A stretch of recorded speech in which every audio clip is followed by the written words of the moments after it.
Unfiltered. Ricky Bo, Bill Colarulo. Philadelphia Sports Talk. 97.5 The Fanatic and 97.5thefanatic.com. All right, it's 5 o'clock here on Unfiltered. I want to talk about the Eagles shortly because they do start OTAs today. Nick Sirianni scheduled to speak with the media tomorrow morning. We'll hear from Jalen Hurts tomorrow as well. We're going to have Andrew DeCecco join us right from the practice field tomorrow to break everything down on what he saw. Should be interesting because we know that he loves this time of year. Oh, he'll have very detailed notes. Yeah, he'll have some odd things that we won't even be thinking of. Now, when I say he'll have detailed notes tomorrow, they're all up in his head, though. He don't write anything down. DeCecco has like an insane memory. I'm like that. I don't like writing things down.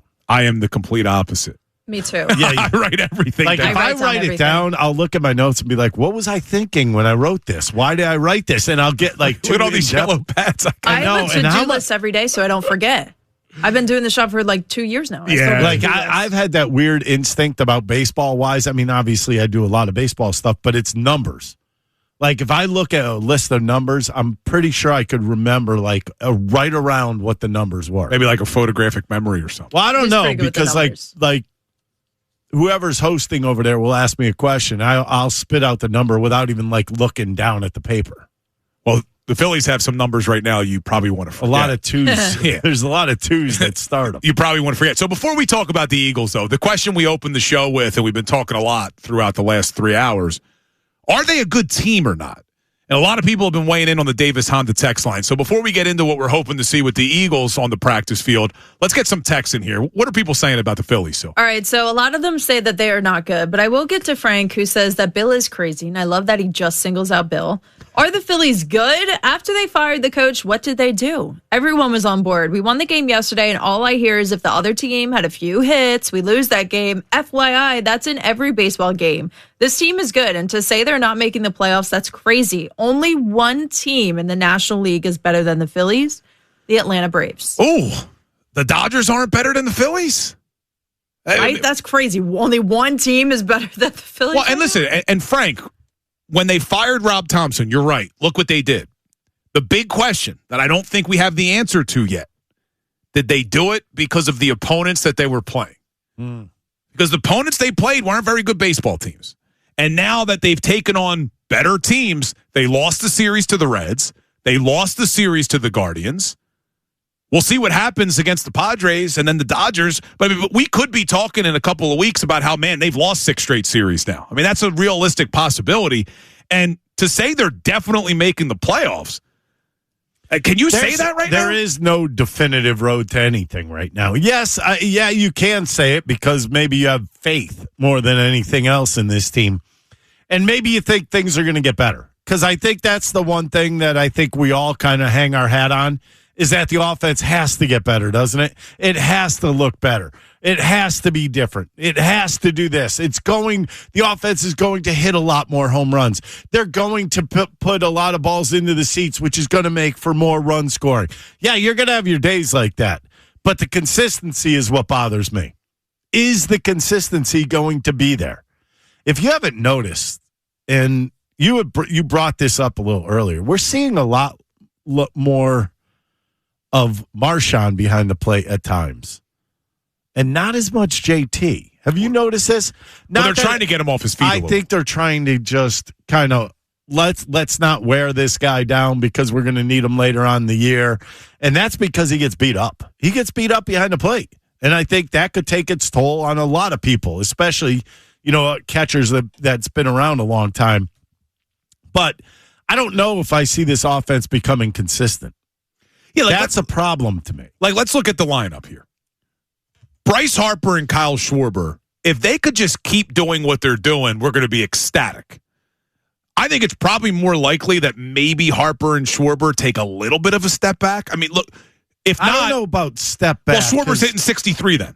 I think he probably will. Right, that's what he's on pace for, 63. I bet you he hits 60. I said over 60 a long time ago. So let's say both of those guys keep doing what they're doing then, right? We'll give you the benefit of the doubt.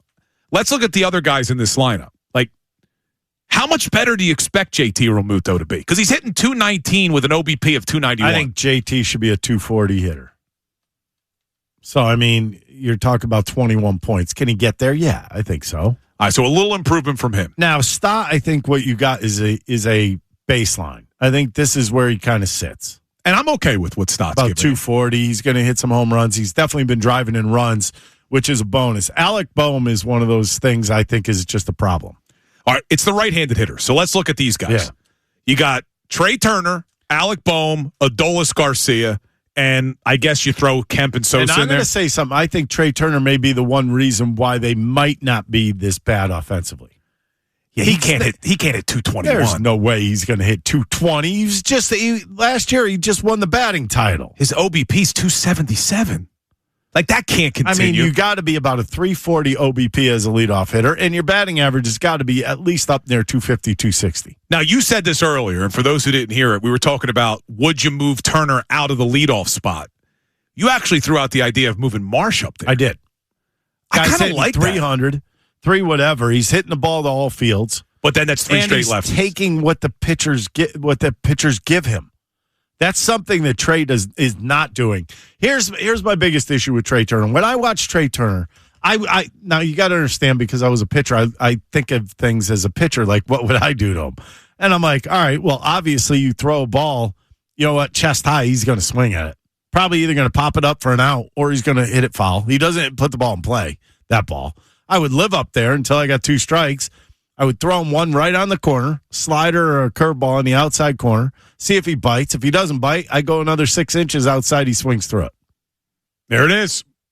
That's how you approach Trey Turner. You just gave the blueprint. I just think that's what's been happening a lot. And then, if need be, if you feel like he's in on that outside part, just throw a fastball in on his hands.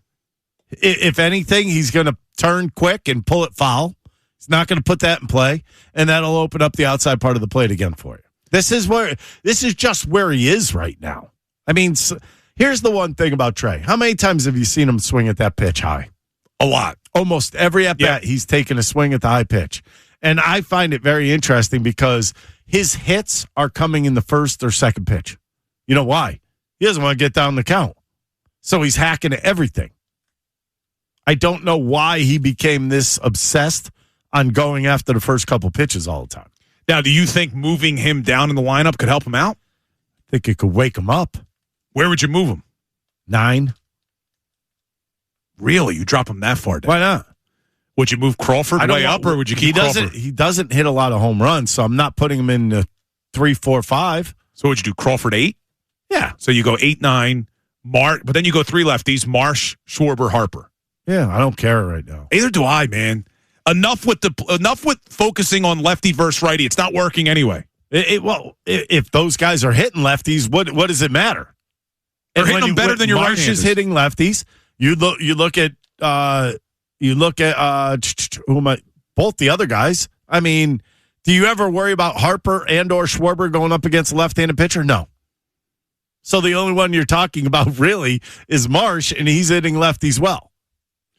Yeah, I would throw the righty versus lefty thing out the window because it's not working anyway.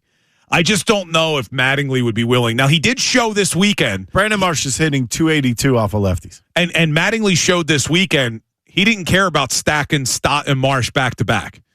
And I liked what his reasoning was. Like, I'm not worried about when they bring in the reliever. Let's take advantage of hitting off the starter. Right. But when you look at what you have from the right-handed side of the plate, what does it matter? What are you losing by having a lefty swing the bat? And take this for what it's worth. I just saw that Schwarber home run again. No idea how that ball goes out of him. Barely swung. He's had like one hand on the bat. Isn't that mind-boggling? Like, how hard are these bats they're using? I don't know. Avidan Appel must have given them to him. Yeah, it's possible. I mean, but look, Schwarber's doing his job. It'll be interesting to see. Do you think that they make a switch for tonight's lineup? We won't have the lineup because it's a late game. I don't think he's going to do it. I don't know. Turner's. I just think Don, he looked at last night as a win. He didn't look at it like Trey Turner didn't swing the bat. I think he looks at it as a win. I mean, I would definitely make a change because maybe you could wake him up a little bit. Maybe it's like, you know what? You're not getting the job done up there. I might as well throw you to 9 and see what happens. So you would go Marsh, Schwarber, Harper, Is there a fear of doing that, though? The three lefties? No. Putting Turner all the way down at the bottom. Psychologically? Yeah. Yeah, it could backfire. It could. But could it get worse? No. I guess you're right. No.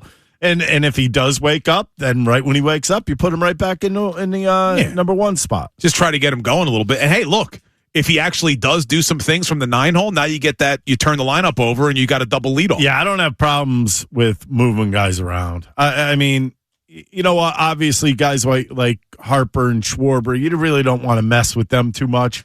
But if you're struggling at the plate and nothing's going right, why wouldn't you kind of move somebody? Now, I don't know if you have to move him all the way to 9. Where would you put him? 5th or 6th, maybe? Maybe put him in the 6th spot. If you go... All right, so it would be Marsh, Schwarber, Harper. Bohm would be 4th.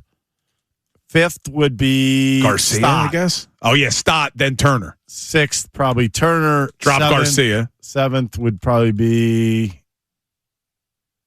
Garcia. 8th would be Real Muto. 9th would be Crawford. That might be not a bad He lineup. can do that. Garcia's been terrible, though. Like, terrible. Well, at the plate. You talk about a guy that you're hiding from lefties is Justin Crawford. He's 2 for like 25 against left-handed pitching. But didn't you kind of expect this? It's his rookie year. It's his rookie year number. Yeah, but you're not giving him the experience. But Crawford's not the guy that is making or breaking this lineup. Here's the problem with what you bring up guys, young guys to this team. You're not here to develop them. You're here to win. Yeah, they got to play. I mean, you're here to win, period. So if you got a guy in Justin Crawford who's 2 for 25 against left-handed pitching, you're probably not going to play him against left-handed pitching, bottom line. By the way, is Otto Kemp still here? He is, but they haven't been using him. Well, I'm not surprised. Yeah, but you got a real problem from the right-handed side of the plate. Yeah, and it's not going away. All right, we'll get back to the Phillies. I know a lot of people are weighing in with voice messages. We got We Hear You coming up at 5:25. We'll talk about Aaron Nola a little bit in the final segment as we get ready for his outing tonight. Interesting line that we'll get to on that with Aaron Nola. But tomorrow, Andrew DeCecco will be with us because OTAs are kicking off today. The Eagles were on the practice field today. They got OTAs this week and next week, and then they have mandatory minicamp June 9th and 10th, and that'll be the last time we see them before training camp in July. But what's your biggest question right now, Ricky Bo? As OTAs are about to start, when you look at the Philadelphia Eagles as they get ready to try to bounce back and hopefully go on another Super Bowl run, what's the biggest question for you that if you think that gets answered in the affirmative, this team's going to have a good season? The offensive line. Offensive line needs to be healthy. And I'm going to look straight at Lane Johnson and straight at Landon Dickerson. If those two guys are healthy and giving you close to 100% every game, I think this offense clicks automatically. I don't care who the coordinator is. I don't care if it's Sean Mannion or Joe Schmo. Those guys are what make it click. And the other guy that you have to throw in there, I think, is Cam Jurgens. I really, truly believe that last year the offense went a little bit haywire because those guys were not 100% healthy. The running backs, I mean, you think about Saquon Barkley. You got him back there. If those guys are healthy, he goes for a lot more yardage than he did last year. So I just think if the offensive line is healthy, I think you can almost guarantee that offense is going to click. I'm right there with you. Look, all the storylines that everyone's going to be talking about, and rightfully so, it's a big one, is Sean Mannion and the new style offense and how Jalen Hurts adjusts to it. And all those things are important. But I'm right there with you. If that offensive line isn't healthy, if Cam Jurgens and Landon Dickerson and Lane Johnson aren't what they were back in 2024, or at least close to it, it doesn't matter who's calling the plays. It doesn't matter how good Jalen Hurts is. None of it's going to matter. That offensive line is where it starts and ends for me too, Ricky. That's what I think everyone should be focused on. What do these guys look like? Now, granted, they're not going to be in pads during OTAs, but you're going to see how they're moving around. We're going to hear from Landon and Cam, I'm sure, on how they're feeling because they were not healthy last year. And it almost wasn't fair that they were kept thrown out there. They didn't have any options. They went to get their blood spinning things. I mean, they had stem cell research or whatever, right? Stem cell replacement. What they do in Colombia? Yes. It was some sort of stem cell treatment. Yeah, they went down there. Basically, I believe they take your own stem cell and re-spin it or whatever and put it back in your body, whatever they do. I may need something, dude. I'm in all this type of pain, like my knees, my back. I'm getting old, bro. I'm the one that played. Dude, I played too many years of football, I think. My shoulder Are you shot. kidding me? Oh, my body is a mess physically. Too many years serious? of football. Did you hear that? Too many years of football, Maybe too many it's years time of ice to cut hockey. back the weights a little bit and maybe do reps more than weight. That is true, too. We The should weights. Do you stretch? Nah, I don't stretch enough, probably. That's either. probably Wait a minute. But it's more What my does Bridget joints. do? It's more my joints. What does your wife do? She yells at me to do certain things differently. She's a personal trainer. That's why Ricky's asking. Yeah, she tells me what to do differently. Does But, she not tell you to stretch? yeah, I should stretch more. I go out walking, I stretch. Well, for me, it's the knees and the low back. And I think See, that's all those years of ice hockey, all those years of football. I Killed me. only had one knee, which was a problem, and that's it. So it's not that bad. But And your shoulder's a mess. My right shoulder? Yeah. Yeah, like I could go out and throw like a baseball, and tomorrow I won't be able to lift my shoulder over my, like literally, like I would say parallel. That was about it. What do you think you can get up to these days? I don't know. Can you get to 90? Probably not. You're in the 80s, probably. Oh, yeah. Yeah. You and Aaron Nola throw the same fastball now.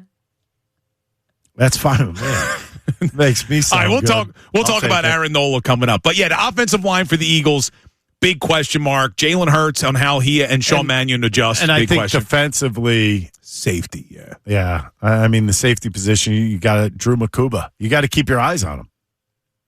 And I think it was DeCecco who told us last week he wouldn't be surprised if they still brought somebody in. What is your feeling on, like, there's always injuries. What would a position be that would be grave to this team if something went wrong? I mean, offensive line. Yeah, position. again, back to the You O-line. go back to the O-line. O-line's one. I mean, certainly safety is already thin. Yeah. Your linebacker room is more thinner because you don't have the Kobe. So you're relying on Jahad Campbell and Zach Baun. One of those guys go down. I mean, you got Trotter Jr. Jahad, didn't they say he's questionable, basically? He's right battling now? the shoulders. He's not going to be able to do anything OTA-wise, but I think they said training camp, maybe? Yeah, hopefully he's ready for Yeah, training camp. it's like in 2 weeks, right? 3 weeks? Yeah, I mean, and then, Training camp's what, July? That's July. June. Yeah, I mean, if 4 you're worried weeks, about probably. injuries, the other one is if A.J. Brown does, in fact, get traded. If any of the receivers go Yeah, I down mean, you there. got Devontae, you signed Dontavian Wicks, Mekhi Lemon's a rookie, Hollywood Brown. I mean, you got to hope those guys stay healthy. So it'll be interesting. A lot of questions. You to would think answer. they're going to go on a 4 rotation with the wide receivers. Yeah, we'll see how it all plays out. But tomorrow, Fifth on the sideline. Andrew DeCecco will be joining us right from OTAs. All right, he's going to drive right over here. We'll still be able to smell the grass and the sweat when he's in studio to break everything down from Eagles OTAs. So make sure you join us tomorrow. Coming up next, Ricky Bo. We Hear You Part 2. Best voice messages of the day. And apparently, a lot of people weighing in on the Phillies. Uh-oh. So you're going to want to keep it here. I think people have a lot to say about whether this team is good or not. Who said that? Did you see that at the bottom? So we were talking I about did it to Trey irritate Turner you. earlier, and Silvana said maybe give him another standing ovation. Yeah, I said you could always do another standing. She knew up. that would get you going. Yeah. She knew that would get you going. That's why I did it. But keep it here. We Hear You Part 2 coming up next. Best voice messages of the show. 97.5 The Fanatic, NBC Sports, Philadelphia.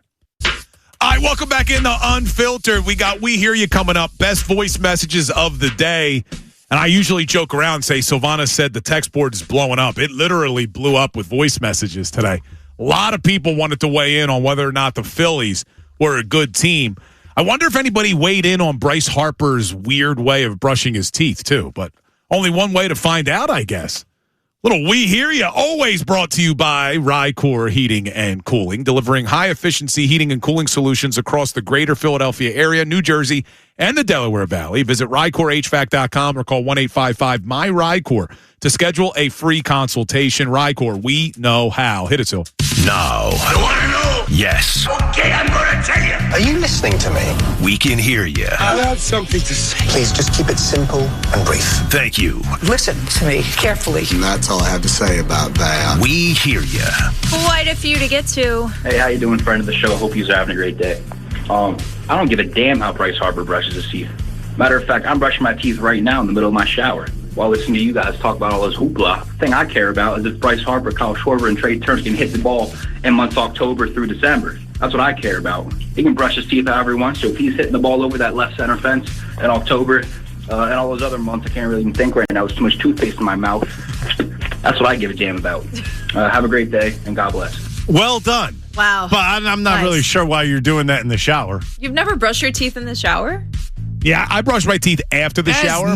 No, I'm wondering why he's texting us in the shower. Well, he was calling us. Voice memoing us in the shower. Well, I didn't hear any water running. No, he wasn't in the shower. I think it was for dramatic effect. Now, he's right. I could care less what Bryce Harper does off the field, and I think I've proven that. Like, I don't care. Yeah. I just don't care. I'm not like a follower where I need to know what Bryce Harper is doing right now. I don't know. You really like that little furry thing he's got going, though. Yeah, right? you do like the panda. I think that is the dumbest thing in the world. But I will say this. Part of the reason I was so concerned about the way Bryce Harper brushed his teeth in that video was because are we the ones doing it wrong all these years? No, we're Is not. Bryce Harper a genius? And I tried it this morning.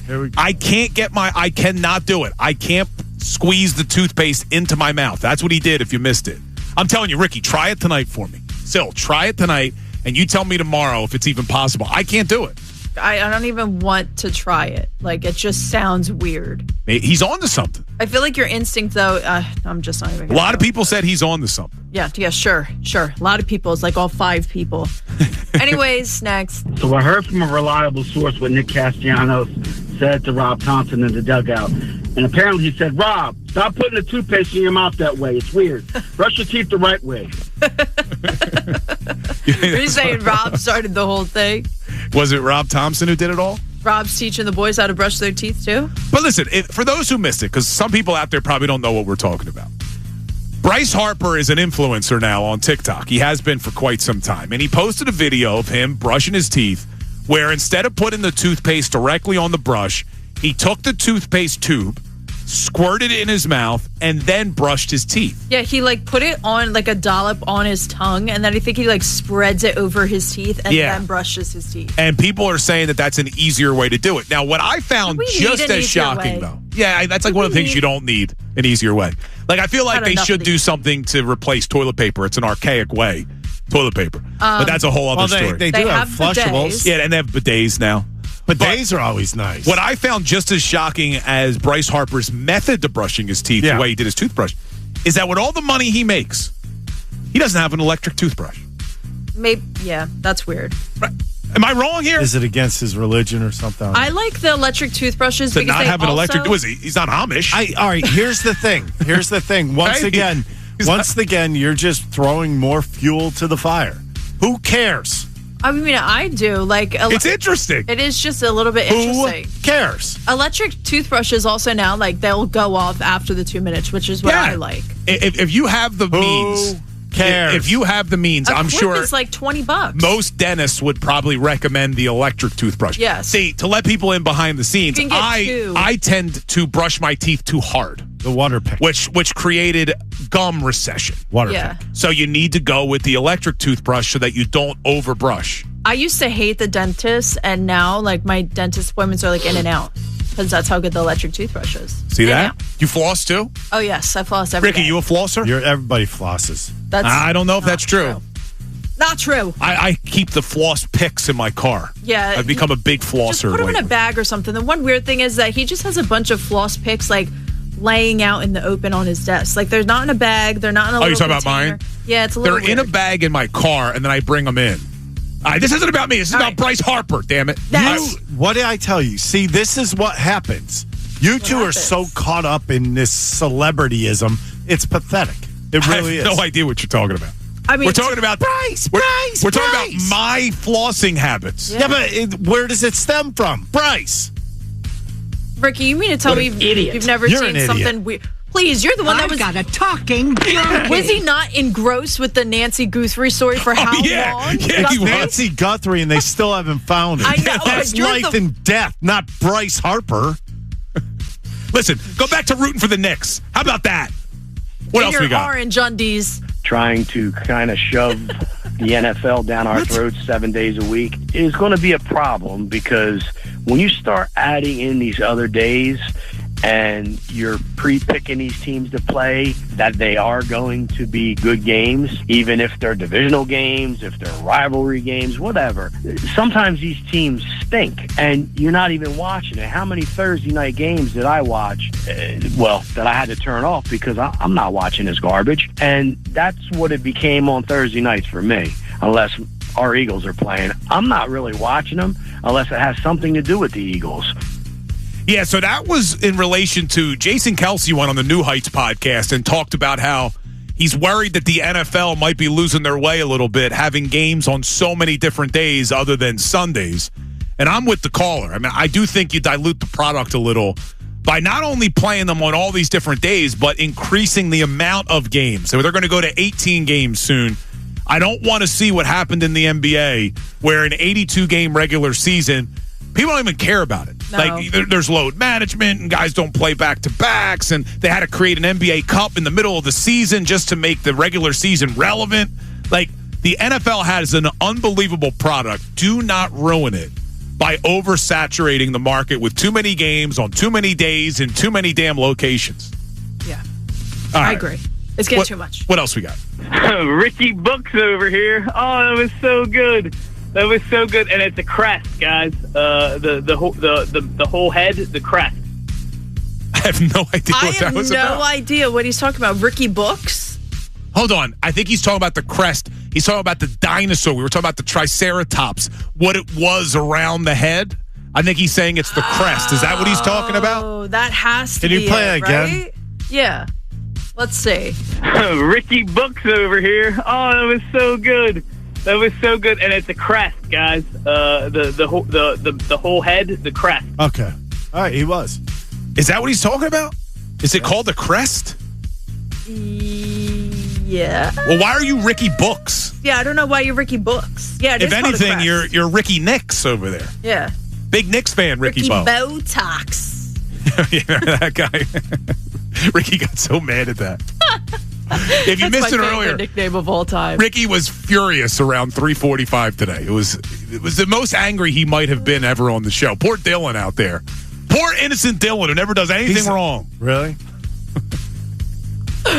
Next. Ricky, Bill, Silvana, how you guys doing today? So I agree with Bill 100%. Knicks fans are the worst. They are the NBA's version of Dallas Cowboy fans as far as a fan base goes. They haven't won in eons. They win one game and they're out in the street celebrating. Well, guess what? The last 2 years they choked. I think they're going to come up short again in a couple weeks, and they're going to go crawling right back to the sewers where they came from. Well, I don't know if we as Philly fans, though, like being brutally honest, can really criticize them for going in the streets, lighting the city on fire. I mean, we quite literally did that when the Phillies made the World Series. We did that when what he's talking Eagles about were going to the Super Bowl. What he's talking about is they do that when they win one game in the opening series of the playoffs. So, okay, I like didn't see that, then. this isn't just them getting to the NBA Finals and celebrating. This is like they literally will win one game in an opening series of the NBA playoffs, and they'll be in the streets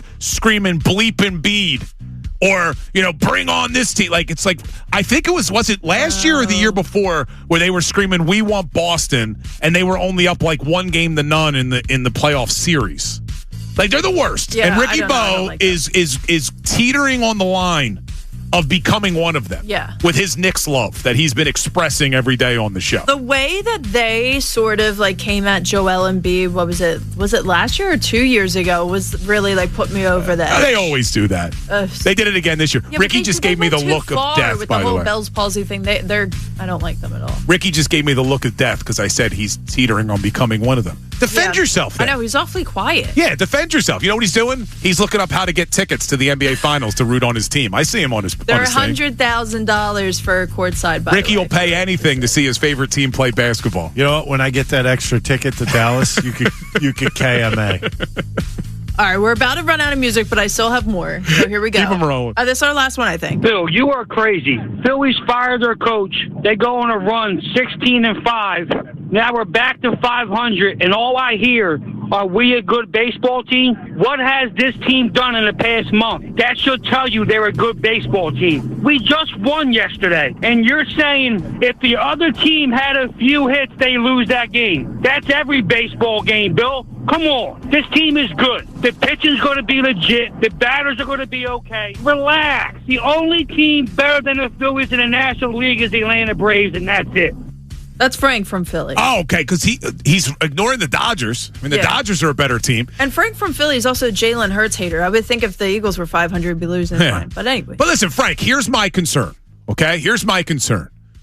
Was the 16-4 under Don Mattingly just a mirage? You were playing bad teams. It was a slight wake-up call. It happens all the time. You fire a manager in any sport. Happens in the NHL too. And the guys start playing better, and then they come back to their baseline. Yeah. You come back to earth. There's no doubt about it that they had to have a certain adrenaline rush when they got the new manager. Obviously, Bryce Harper said they were waiting for something to happen. What the hell? That was really weird. That was maybe the strangest comment I've ever heard in my life. Waiting for something to happen. Like, were you trying? Right, yeah. And you have to wonder, Casti comes out yesterday and was talking about there were many things going on and this and that. I mean, apparently the clubhouse was not as grand as we thought it may have been in the long run. But you're absolutely 100% right. They have played lesser opponents. All of a sudden, they start playing the little tougher opponents. I'm talking just around 500 opponents, which were the Reds and the Guardians. And now all of a sudden, you lose 4 out of 6 to those two. And then you go out and play the Padres and win the first game out in San Diego. It's just maybe they need to get away from home because they suck at Citizens Bank Park this year. Yeah, and listen, the reason I question whether they're a good team, they're 13-19 against teams above 500. They're below 500 at home. They're 14-16 at home. And my point about yesterday's game, that if the Padres had a couple more hits, if you watch the game, Luzardo was on the ropes, and to his credit, he did get out of both times. Bases loaded, first inning, nobody out, they get out of it. The Phillies had 3 hits yesterday. 3. You won a game where you had 3 hits. You lost a game on Friday night where your starter went 8 scoreless innings. You lost. So I'm worried about this team because the offense, I know we're all hoping they get out of this funk, but when you look at the right-handed hitters in this lineup, where are things going to change? Maybe Trey Turner. That's where it's going to, the X factor for me. If Trey Turner can bounce back, things can change. But if Trey Turner continues to struggle, I don't have faith that JT Realmuto is going to suddenly turn back the clocks, that Edmundo Sosa is going to suddenly become an everyday left fielder for you, that Otto Kemp is going to be a good player for our club. He's a good player. We got Otto Kemp. We got Ricones. I am very, very concerned about this team, and that's why we asked the question. But I appreciate Frank's opinion, and I hope I'm wrong. And you know what? Let's hope I'm wrong about what happens tonight, because you got Aaron Nola on the mound tonight in San Diego. I would think that Nola's going to get hit around. However, the line is interesting, Ricky Bo. You know I like to read the line. Coming up next, not only are we going to get our final Twitter poll results on if they're a good team, we'll give you our home run predictions. But what's the line telling me about Aaron Nola's performance tonight? It might be a surprise. Keep it here. Unfiltered continues. 97.5 The Fanatic, NBC Sports, Philadelphia. All right, coming down the home stretch on Unfiltered. We got to get our final Twitter poll results, see where the masses weigh in on a simple question. Are the Phillies good? Unbelievable. What's unbelievable? What? I just stretched. Silvana goes, what's wrong now? Oh, in your ear? No, it's because you looked like you were angry talking to Bill. Oh, no.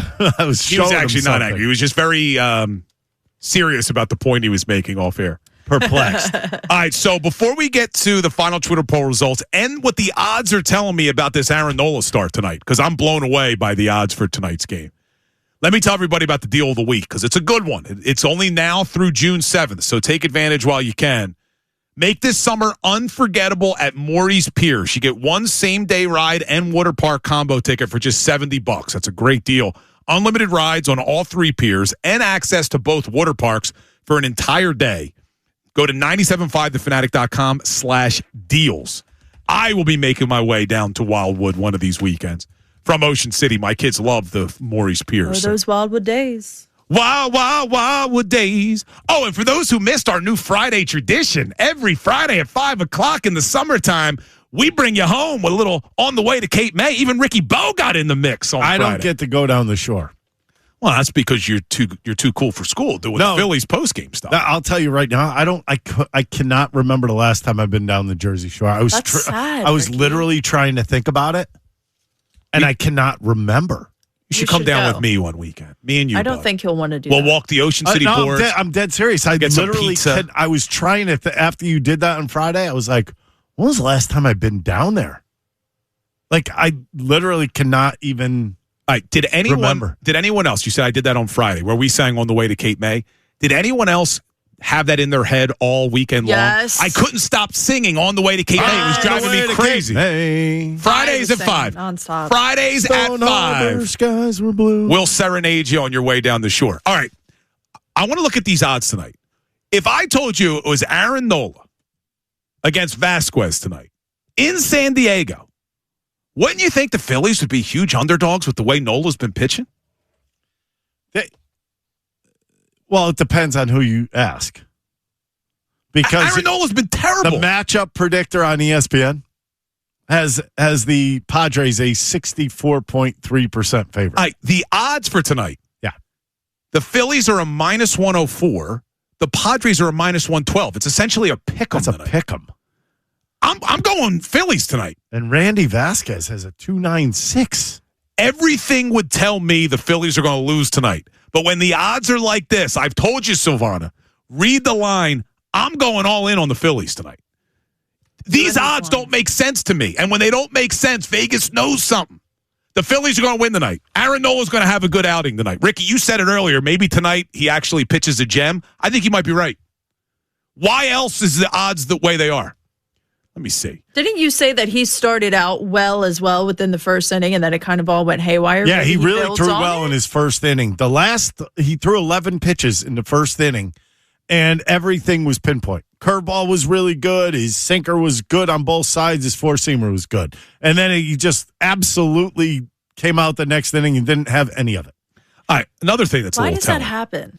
The Phillies have not won a game scoring more than like 4 runs in like over a week, right? Yes. The over-under on runs scored by the Phillies tonight, the over of 3.5 runs is a minus 128. Vegas knows something tonight, man. The Phillies offense is going to explode tonight. Nola's going to pitch an okay outing. He'll give up less than 4 runs. When you say this stuff, I just want to know why you think that they know this stuff. You think they're coordinating this stuff? You think, well, let me ask you a question. What is their run value on the road? That's what I'm curious about. But let me ask you a question. Is Vegas in the business of making money or losing money? How would they know, though? They know everything, Silvana. They know everything. Are they time travel? There's a reason why they set odds. There's odds makers. So why are they making these odds tonight when you have Aaron Nola on the mound? Vasquez is actually throwing the ball well for San Diego. These odds make no sense. And when the odds make no sense, Vegas knows something we don't know. Is this a double due? Like each one of them's due? One of them's due to have a bad game. One of them's due for a good game? I'm just telling you. Right now, I'm putting money on the Phillies tonight. All right, let's remember this tomorrow. We will give you our home run predictions. I do at night. I do it. Actually, no, I do it in the morning. But I'm very regular, Ricky Bo. Some things I did not need to know. Very regular. All right, let's get our final Twitter poll results. Then we'll give our home run predictions for tonight. Twitter poll up. It's up. Twitter poll stood strong for 4 hours. Thanks to Dr. Avi Donapel of Iron Mountain Men's Health. Very curious on these final numbers. What do we got? Are the Phillies good? Yes or no? Final numbers, 55% are voting no. 45% are voting yes. Man, oh man. 55% don't think they're a good baseball team. And I got to be honest with you, that's how I would have voted as well. You cannot be a good baseball team until you start doing things consistently. Once you hit that consistent manner, then people will say you're a good team. I'm not saying the Phillies can't make the postseason or even go on a run if they get hot because you got tremendous starting pitchers in Wheeler and Sanchez. Tremendous. But right now, I don't think they're a good baseball team. And I would, if I had to put my money on it, I would say it's more likely they miss the playoffs than make the playoffs. Doesn't mean they can't go on a run. Yeah. And the fan in me wants to see them go on a run. I don't want to see them lose. But I just don't think they're good enough. And I don't see. Look, Dombrowski's got a lot of work to do at the trade deadline. Again. Once again, they'll be in the market for a right-handed bat. Tell me when you've heard that one before. Every single year. All right. So maybe things change tonight, though. Maybe we feel good tomorrow coming in after they dominate the Padres and take the series. We got home run predictions. Without a lineup. Unfortunately, we have been terrible at home run predictions this year. But it's not our fault. It's because the damn lineup. We have not had enough at bats. Well, someone tweeted We're bench players right now. Yeah, somebody tweeted at me the other day and said we should switch from home run predictions to just hit predictions with this team. They literally had 3 hits last night. Yeah, they don't hit a lot of home runs. I like that idea. Yeah, we should just predict who gets a hit tonight. That might be just as difficult. All right, so I am still in first because we just are not doing very well. And then Silvana and then Ricky. So Ricky gets to go first tonight. I mean, do you take the low-hanging fruit? Yes, absolutely, Schwarber. All right, Ricky Bo, Kyle Schwarber's got the best odds by far tonight. He's a plus 245 to go yard. Who are you going with, Sil? I mean, I'm also going to go for the low-hanging fruit, I think. I mean, I just don't know where else you would really even go. You're going Harper? Should I go with Alec Boehm because he has a home? I'll go with Alec Boehm. I haven't picked him yet. All right, Alec Boehm tonight is a plus 980. Wow. That felt like I'm just going to throw this out there. Yes, this was me. I haven't picked him yet. I'm not feeling confident. So I don't know what's more surprising here. So Schwarber's a plus 245. Harper's a plus 440, right? They're the 2 best odds. The next best odds of anybody is Manny Machado at a plus 590. With the way Aaron Nola gives up meatballs, you're telling me the best odds is a plus 590? Yeah, that's from Manny Machado? crazy. Oh, wait, Gavin Sheets just dropped to a plus 540. But still, these numbers don't make sense. I'm telling you, Phillies win big tonight. Nola's pitching a gem. None of these numbers make sense to me at all. That doesn't sound. I mean, I hope even, we don't have even, to flip this for bad reasons. Even Alec Boehm at a 980? None of it makes sense, man. I'm going to take Harper since Silvana didn't. I'm taking Harper. He's a plus 440 tonight. So Ricky Bo's got Schwarber at a plus 245. Sil's got Alec Boehm. This could be a monster for you. Plus 980. And I hope. I'll take Bryce Harper at a plus 440. But I'm telling you, none of this makes sense. Phillies win big tonight. Vegas knows, Silvana. Vegas always knows. You know what? I got to start keeping track of when they actually know versus when they don't. That's my problem. Well, he says it virtually every night. Exactly. I've never said it. Yes, you always say this. No, the only time I said it, I've been right. Read the line, damn it. Read the line. Here we go. All right, coming up, you got the best of on the radio side, best of the day. On the TV side, you got Birds Huddle, late game tonight. 9:40 first pitch out in San Diego. Tomorrow on the show, we'll get you ready for the Phillies. They got a day game, but then we'll also talk some Eagles OTA. Sirianni speaks at 11:40. We'll have DeCecco come right from the NovaCare complex. And for What Movie Wednesday tomorrow, we're giving away 4 $100 gift cards to Nebraska's Brazilian Steakhouse. We're giving away $400 tomorrow, Ricky Bo. That's insane. How about that? Have a great night, everybody. Talk to you tomorrow.